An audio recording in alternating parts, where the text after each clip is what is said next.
What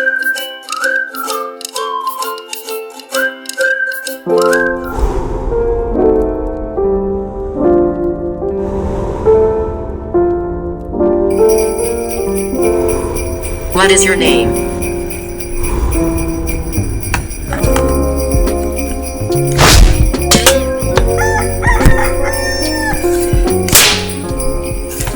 How's it, hang loose? Welcome to Mongoose Max Hawaii, the channel.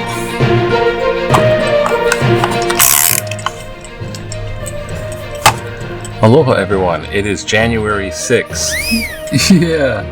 And Father. turn this on. Going over like some colorful stuff. Goes to box going.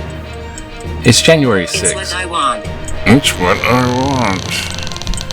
It's January 6th. It's actually Epiphany Day. So, okay, to sum up again, last Sunday, the 4th, was Epiphany Why are you here? Sunday. Stop it. Epiphany Sunday, because actually Epiphany goes over the whole week. It's Epiphany week. But it used to be just January 6th. It's also January 6th. Let's see now. 6 years ago? 6 years? 6 years ago, the storming of the Capitol. Of course, everyone got parties, so it's okay to do that as long as you're like with the MAGA. Trump's not even going like MAGA is. Trump's MAGA is me. Yeah, it's more Trump stuff today. Vlogging news. Okay, it's very, very windy. This rain is supposed to go, but I forgot. There's like waves. There's like more than one of these cold front storm thingies coming through. It's Hawaii's snow season. It's rain over here with these rain storms, and there's multiple ones. It is Epiphany Day and also January 6th anniversary. It brings to mind that January 6th and all that stuff. Jack Smith is still out there with his stuff going, hey, he's guilty of, Trump is guilty of inciting a riot. And also, so it's like he was the leader of an insurrection. So he actually technically shouldn't be in office. There's, vlog. I'm slipping. Let's see. I also have to have my medical insurance nailed down. I have Medicare, but I don't have the card, so I can't get anything rolling. And there's this other stuff that's pending. So I had to do this paper and sign it, It's form and mail it in. But my current insurance company here in Hawaii is like going, hey, bring us your card. We'll update your insurance. And I'm like, they didn't send it to me. And the Social Security guy's like, they sent it. I did a replacement. They sent that. I'm like, what the? This government inefficiency, it's been doged. It's been doged to inefficient. People complain about bureaucracy, but then when there's no one in there to push the paper, that's like the paper don't get pushed. So then vlog news, Trump. I'm gonna try to be short because everyone's like, Venezuela, the president of Venezuela is on trial. He pleaded no guilty with his wife. He was a bad guy, so technically his arrest is legit. His charges are legit, just like a criminal crime guy that they would bring in. He's not the international villain. He's doing crimes in his country towards his own people, so it's like, why are we in their business? The people that fled Venezuela because of all that are like in America. So there's giant crowds of a Venezuelan, And yeah, truly he's like bad guy, and he's probably gonna get a bad result from his trial. But the military was efficient, quick, and that's pretty amazing to extract a leader of a country without that much damage, except they kind of did bomb a little bit of Caracas, the capital of Venezuela. But the problem is, there's kind of like a power vacuum. They took out Maduro, but they have here his vice president, which is like mini Maduro, as the official new leader. So it's kind of like, life goes on as that regime. It's not a different regime. But the Venezuelans are split about all that, because they have the person who was legitimately elected, the opposing party person, and Trump didn't put that one in place. Then there was this lady who got the Nobel Peace Prize. I'm not sure if this is the same person. She got the Nobel Peace Prize out of Venezuela, and she dedicated it to Trump, and still she didn't get no favors. And Trump's like, I want the Peace Prize. What happened? What was all that? But are you afraid?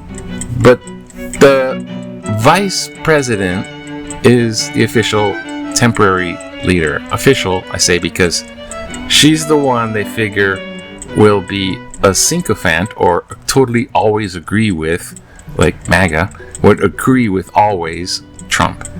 So Trump says, she says, okay. Plus, she was given an ultimatum. If she don't do what I say, says Trump, if she don't do what I say, she'll face the wrath like Maduro, but even worse. So there's the military surrounded. So what? They're going to take her out if she don't obey Trump. In the meantime, there's Marco Rubio, Pete Hegseth, these leaders of Venezuela from afar, kind of they're pulling strings, calling shots. What the heck? Marco Rubio doesn't like Venezuela because it's like just like Cuba, it's an enemy. But here's the thing: the Venezuelan country is now kind of in this unstable mode. There's like a kind of civil war atmosphere, crumbly, unstable mode. Now, if they don't get that stable, it's bad. And this is the same thing we learn from history whenever regime changes are attempted. This is the same thing that goes on. This is what happens. And now it's happening. And, oh no. Because, Indeed.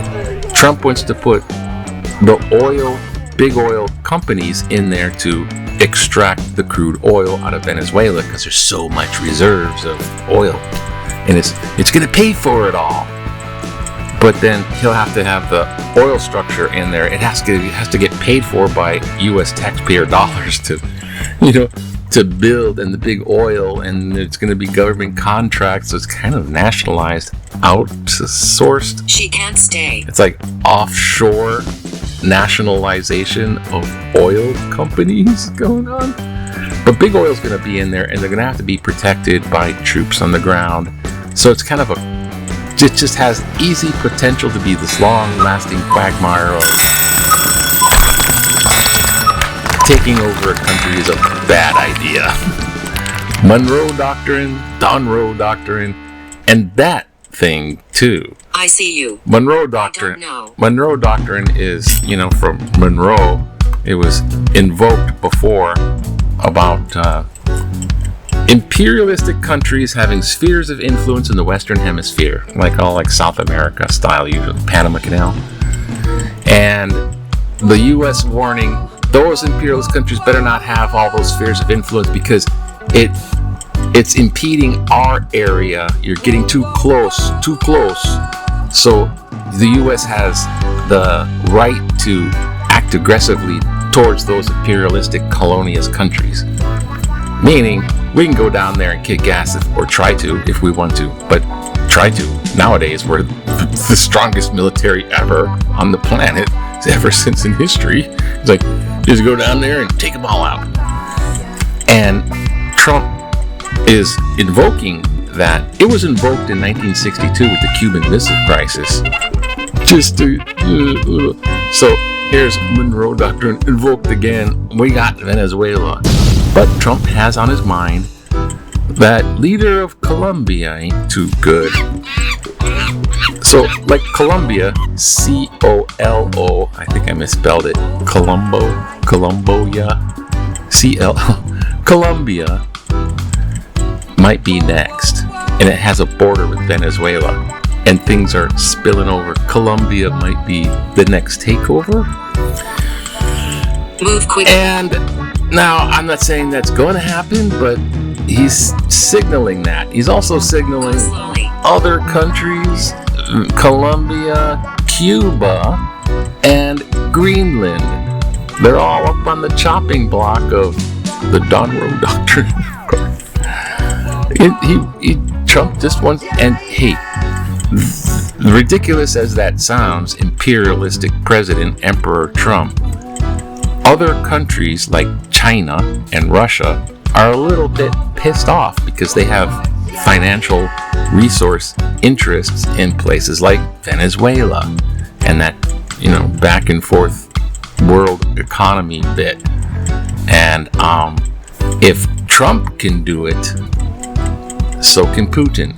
If Trump can do it, so can President of China, Xi. So I think Putin already did that. This is the old school of warfare. That little countries got resources we want. We go in there. We're bigger, powerful. Might makes right. That's fascism. Might makes right. The fascism is a World War II word. Might makes right. In the ancient world, it's like Rome just goes off and conquers nations and takes all their wealth and resources, and that's how Rome got big. And their people for slaves, or in this case, voters for midterm election. And that's what it's all about. But this, I'm pointing that out because it's awfully scary that Trump is threatening these countries 1, 2, 3 in a row.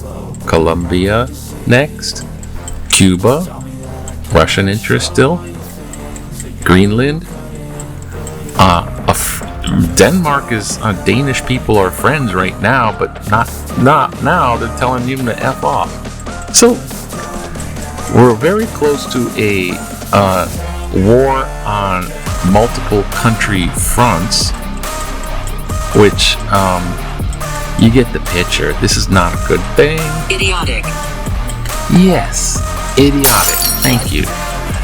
Let's look at let's go Hawaii news. Hawaii news. I was kidnapped. Oh god. Yeah. So it's a war of words right now. The president Maduro, bad guy, is on trial. So they're gonna make, it's gonna be a focus on Maduro. But what is Trump really doing? I mean, we get a lot of oil from Venezuela. Oh god, but anyways, so here's Maduro in court listening to Pearl Jam. Hoping he don't get let's see. Back in the day. No, this is sports. The firing line. Oh, the firing line. Okay. Close it. I gotta say, I was in Costco. I had to do a bunch of stuff. I was in Costco and I saw some of the volleyball players, and they are so tall. These guys are like sticking up. Here's the height of people in Hawaii, and they're like up here. It's like walking around. It's like all of a sudden it's Lord of the Rings. I'm amongst the hobbits, and all of a sudden there's the elven crowd. Anyways, 6'7", 6 lot of okay. So firing line, not much. These are about the coaches. Okay. So now back in the day. Yes, 1960. When you want to relax, just get yourself a selfie. Selfie with a Kodak Brownie camera. This is Gladys 21 of Kailua Kona has been selected as New York Press's Photographer's Queen to reign over the group's annual dinner dance. The theme, Salute to Hawaii. She's the photographer. I thought she was part of the show.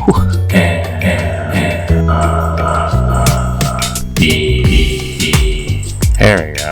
Well, got the... Nobody loves the flag more than me. That's the Venezuelan flag. MAGA and Trump supporters? Because he's disenfranchising his supporters, even MAGA. Trump says, MAGA, I am MAGA. Yeah, okay, he's creeping out. What do we got here? Okay,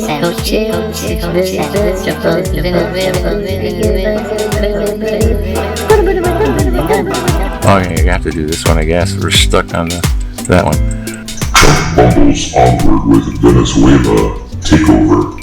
Donald Trump has threatened to colonize Canada, Greenland, and the Pacific Panama Canal. Now he is after the oil business in Venezuela. Now, could Hawaii be next? Rumor has it he is considering taking over the pearl business by getting control of Pearl Harbor. That's a yoke. The man never ceases to amaze me with his innovations and sage tactic advice.